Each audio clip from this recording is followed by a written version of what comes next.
আমি ইমরান আবারও ফিরে আসলাম আপনাদের মাঝে নতুন একটি ঘটনা নিয়ে। চলুন কথা না বাড়িয়ে ঘটনায় যাওয়া যাক। ঘটনাটি আজ থেকে ৩০ বছর আগের। মামা তখন মাদ্রাসায় পড়তেন। ১২ বছর বয়সে মামাকে নানা অনেকটা জোর করেই ভর্তি করেন। একদিন মামা মাগরিবের নামাজ পড়ে বাইরে বের হন। মসজিদ থেকে মিনিট ১০ দূরত্বে একটা শ্মশান ঘাট আছে। সেই শ্মশান ঘাট ক্রস করার সময় মামা খেয়াল করেন কিছু একটা ওনার পেছনে পেছনে আসছে। ব্যাপারটা আঁচ করতে পেরে পেছনে ফিরে তাকান। তাকিয়ে দেখেন একটা কুকুর তার পেছনে পেছনে আসছে। মামা ৭-৫ না ভেবে রাস্তায় একটা গাছের ডাল পড়েছিল সেটা দিয়ে ঢিল ছুঁড়ে মারে কুকুরের দিকে। কুকুরটা অনেকটা কান্না শুরু গঙ্গাতে চলে গেল। তারপর মামা মাদ্রাসায় ফিরে যান। রাত তখন আনুমানিক ২টা। প্রস্রাব করার জন্য টয়লেটে যান। টয়লেটে কারো উপস্থিতি টের পান। টয়লেটের চারপাশে তাকিয়ে অবশেষে ভেন্টিলেটরের দিকে নজর যায় ওনার। উনি দেখেন ভেন্টিলেটরের মধ্যে দিয়ে একটি বিভৎস চেহারার কাটা মাথা, চুলগুলো টয়লেটের ফ্লোর পর্যন্ত এসে ঠেকেছে।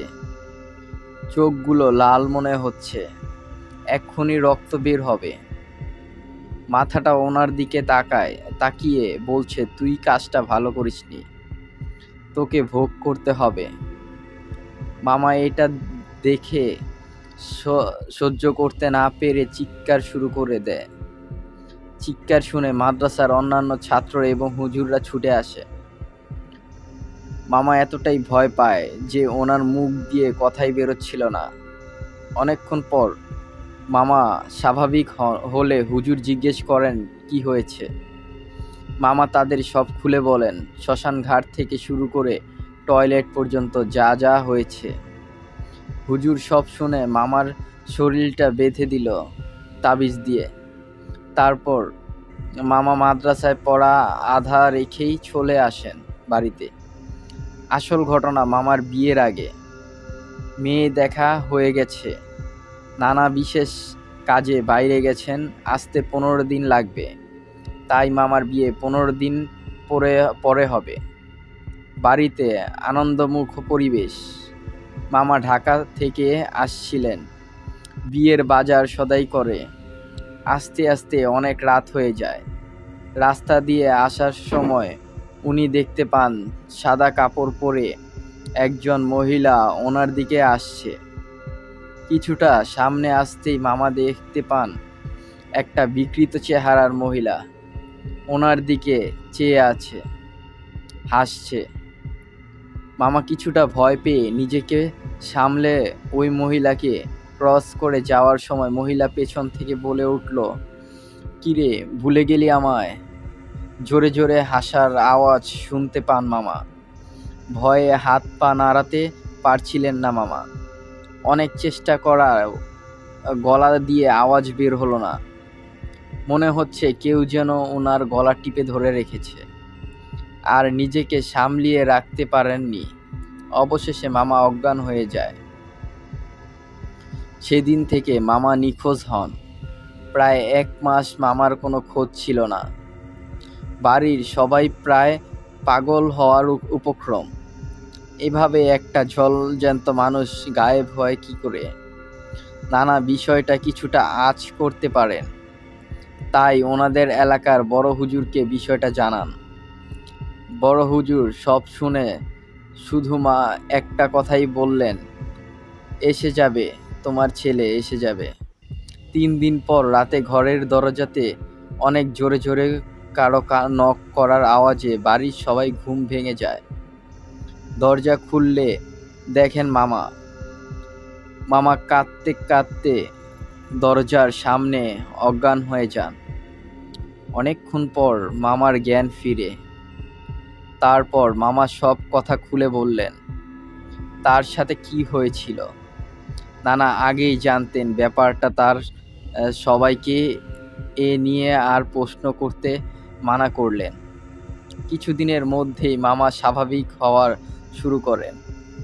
মামার বিয়ের জন্য সবাই মেয়ে দেখতে শুরু করেন আবার। কিছুদিনের মধ্যেই মেয়ে পছন্দ হয়ে যায়, কিন্তু ভাগ্যে যে এমন লেখা থাকবে হয়তো কেউ স্বপ্নেও ভাবতে পারেনি। গায়ে হলুদের দিন সকালবেলা অনেক ডাকাডাকির পরও মামা কোনো সাড়া না পাওয়া নানি মামাকে ডাকতে মামার ঘরে গেলেন। দরজার ভেতর দিক থেকে বন্ধ ছিল, তাই নানা সহ বাড়ির অন্য সবাই মিলে দরজা ভেঙে ঘরের ভিতরে ঢুকেন। ঘরের ভিতর তাদের জন্য কি অপেক্ষা করছে তা হয়তো ভাবতেই পারেননি তারা। সবাই ঘরের ভিতর ঢুকতেই মামা বিছানার দিকে তাকান। সবাই দেখেন বিছানায় মামার মৃত শরীর, জিহ্বা মুখে থেকে বের হয়ে আছে, চোখগুলো উপড়ানো, পেটের মধ্যে ছোট একটা গর্ত। এমন বিভৎসক বডি দেখে সবাই ভয়ে আতঙ্কিত হয়ে পড়ে। বাড়িতে কান্নার রোল পড়ে যায়। পুলিশ আসেন, তদন্ত হয়, কিন্তু আজ পর্যন্ত খোলাসা হয়নি সেদিন রাতে মামার সাথে কি হয়েছিল। নানি আজও কেঁদে কেঁদে বুক ভাসান মামার জন্য। আমি নিজেও দেখেছি নানিকে কাঁদতে। মামার অস্বাভাবিক মৃত্যুর পর নানা একদিন নাকি স্বপ্নে দেখেন এক এক বৃদ্ধ মহিলা সাদা কাপড় পরিহিত, অনেকটা বিভৎস চেহারার নানাকে বলছে, তোর ছেলে আমাকে মেরেছিল, তাই তোর ছেলেকে মেরে দিলাম, শিক্ষা হয়েছে। এরকম ঘটনা পেতে আমাদের চ্যানেলটিকে সাবস্ক্রাইব করে সাথে থাকুন, লাইক, কমেন্ট এবং শেয়ার করুন। অসংখ্য ধন্যবাদ আমাদের সাথে থাকার জন্য। আসসালামু আলাইকুম। আশা করি সবাই ভালো আছেন এবং সুস্থ আছেন। আবার আমি ফিরে এলাম আপনাদের মাঝে একটি নতুন ঘটনা নিয়ে। ঘটনাটির নাম মূলত অভিশপ্ত ভূমি। এটি একটি অভিশপ্ত গ্রামকে নিয়ে কেন্দ্র করে। চলুন কথা না বাড়িয়ে ঘটনায় যাওয়া যাক। একটি ছোট্ট গ্রাম, যাকে মানুষ অভিশপ্ত ভূমি বলে ডাকত। গ্রামটির চারপাশে গভীর জঙ্গল দিয়ে ঘেরা ছিল, আর জঙ্গলের ঠিক মাঝখানে একটি প্রাচীন ভাঙাচোরা মন্দির। দিনের বেলাও মন্দিরের ভেতরে ঢোকার সাহস কারো ছিল না। সেখানে নাকি একটি পিশাচের বাস, যার অভিশাপ গ্রামকে গ্রাস করছে। মাহির নামের এক যুবক এই গ্রামে এসে থাকত। সে শহরের মানুষ এসব কুসংস্কার মানত না। সে সিদ্ধান্ত নিল মন্দিরের ভেতর যা আছে তা দেখবে এবং এই অভিশাপের মিথ্যা প্রমাণ করবে। গ্রামের বয়স্করা তাকে বহুবার সাবধান করল, কিন্তু সে তাদের কথা শোনেনি। এক অমাবস্যার রাতে মাহির একটি লণ্ঠন আর ছুরি হাতে নিয়ে মন্দিরের দিকে রওনা দিল। চারদিকে গভীর নীরবতা, শুধু ঝিঝি শব্দ ভেসে আসছিল। মন্দিরের সামনে পৌঁছে সে দেখল ভাঙাচোরা সিঁড়ি দিয়ে লতাপাতার ঢাকা প্রবেশদ্বার। ভেতরে ঢুকতেই একটা গা শিউরে ওঠা ঠান্ডা বাতাস তাকে ঘিরে ধরল। মন্দিরের ভেতরে ছিল এক বিশাল হলঘর। দেওয়ালে ছিল অদ্ভুত সব চিত্র, রক্তাক্ত মুখের মানুষ, আগুনে জ্বলতে থাকা গ্রাম, আর মাঝখানে একটি ছায়ামূর্তি। সে বুঝতে পারল এটি কোনো সাধারণ মন্দির নয়। ঠিক সেই মুহূর্তেই পেছন থেকে একটি গাঢ় শীতল কণ্ঠ ভেসে এলো, কেন এলে তুমি? মাহিম পেছনে ঘুরে দেখল একটি ছায়ামূর্তি তার দিকে তাকিয়ে আছে। মূর্তিটির চোখ থেকে যেন আগুনের শিখা বের হচ্ছিল। ভয়ে লণ্ঠনটি হাত থেকে পড়ে গেল। ছায়ামূর্তি ধীরে ধীরে তার দিকে এগিয়ে এলো। মাহির চিৎকার করে বলল, তুমি কে? কি চাও? মূর্তিটি থমকে দাঁড়িয়ে বলল, আমি এই মন্দিরের রক্ষক। যারা এখানে আসে তারা আমার অভিশাপের শিকার হয়। মাহির দৌড়ে পালানোর চেষ্টা করল, কিন্তু মন্দিরের দরজা নিজের থেকে বন্ধ হয়ে গেল। হঠাৎ চারপাশে মাটির নিচ থেকে কঙ্কালের হাত উঠে আসতে শুরু করলো, যেন তাকে টেনে নিয়ে যেতে চায়। মাহির চিৎকারে পুরো মন্দির প্রতিধ্বনিত হচ্ছিল, কিন্তু তারপরেও মুহূর্তেই সব নিস্তব্ধ হয়ে গেল। পরের দিন সকালে গ্রামের লোকেরা মন্দিরের বাইরে একটি লণ্ঠন আর একটি ছুরি পেল, কিন্তু মাহির কোনো চিহ্ন ছিল না। সেই থেকে গ্রাম আর কেউ মন্দিরের কাছে যাওয়ার সাহস করেনি। গ্রামবাসী বলে, অমাবস্যার রাতে এখনো মন্দিরের ভেতর থেকে মাহিরের চিৎকার শোনা যায়। কেউ কেউ বলে সে এখন নিজেই মন্দিরের নতুন রক্ষক, অন্যদের একই অভিশাপে গ্রাস করার জন্য অপেক্ষা করছে। আশা করি ঘটনাটি আপনাদের ভালো লেগেছে। চলুন কথা না বাড়িয়ে পরবর্তী ঘটনায় চলে যাই। এই ঘটনাটার নাম মূলত অন্তধারের দ্বীপ, এক ভয়ঙ্কর রহস্য। সমুদ্রের গভীরে একটি দ্বীপ ছিল, যার নাম মানুষ প্রায় ভুলেই গিয়েছিল, কালমারা দ্বীপ। কয়েক শতাব্দী আগে এই দ্বীপে একটি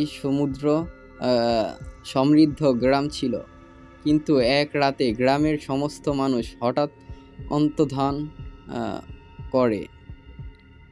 তাদের ঘরবাড়ি ঠিক যেমন ছিল তেমনি রয়ে গেল।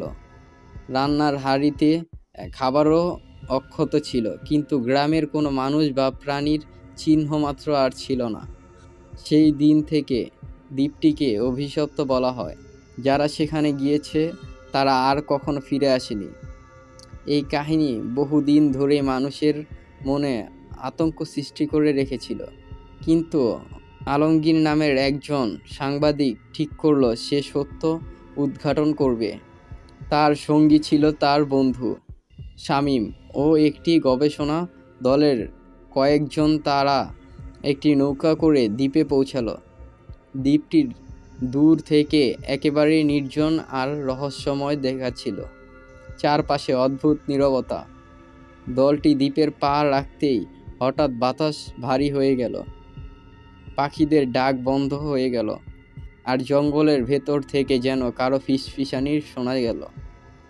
আলমগীর তার ডায়েরিতে লিখতে শুরু করলো, আমরা এখানে পৌঁছে গেছি। পরিবেশটা অদ্ভুত ঠান্ডা। এটি শুধু একটি দ্বীপ নয়, মনে হচ্ছে একটি আমাদের দেখছে, জীবন্ত। দলটি দ্বীপের কেন্দ্রে থাকা গ্রামের ধ্বংসাবশেষে পৌঁছালো। সেখানে একটি বিরাট মন্দির ছিল, যার দরজায় প্রাচীন লিপি খোদাই করা, যে জাগাবে মৃতদের তার আত্মা চিরকাল এই দ্বীপে বন্দি থাকবে। শামীম মন্দিরের ভিতর ঢুকে একটি অদ্ভুত প্রতিমা খুঁজে পেল, যা দেখতে মানুষের মতো, কিন্তু চোখ দুটি ছিল গহ্বরের মতো কালো। সে প্রতিমার মুখ থেকে ধুলো সরাতেই চারপাশে বাতাস তীব্রভাবে ঘুরতে শুরু করলো। মন্দিরের মেঝেতে চক্রাকারে লাল আলো জ্বলতে থাকলো। হঠাৎ একটি গভীর কণ্ঠ শোনা গেল, তোমরা চলে যাও, এটি আমাদের স্থান। কণ্ঠটি মন্দিরের দেয়াল থেকে আসছিল, যেন পুরো কাঠামোটি কথা বলছে। দলটি মন্দির থেকে পালানোর চেষ্টা করলো, কিন্তু তারা দেখতে পেল তারা দ্বীপের কেন্দ্রে আটকে আছে। জঙ্গল যেন তাদের পথ বন্ধ করে দিচ্ছে। আশা করি ঘটনাটি আপনাদের ভালো লেগেছে। এরকম নিত্য নতুন ঘটনা পেতে আমাদের চ্যানেলটিকে সাবস্ক্রাইব করে রাখুন এবং পাশে থাকা বেল আইকনটি বাজিয়ে রাখুন। ধন্যবাদ সবাইকে।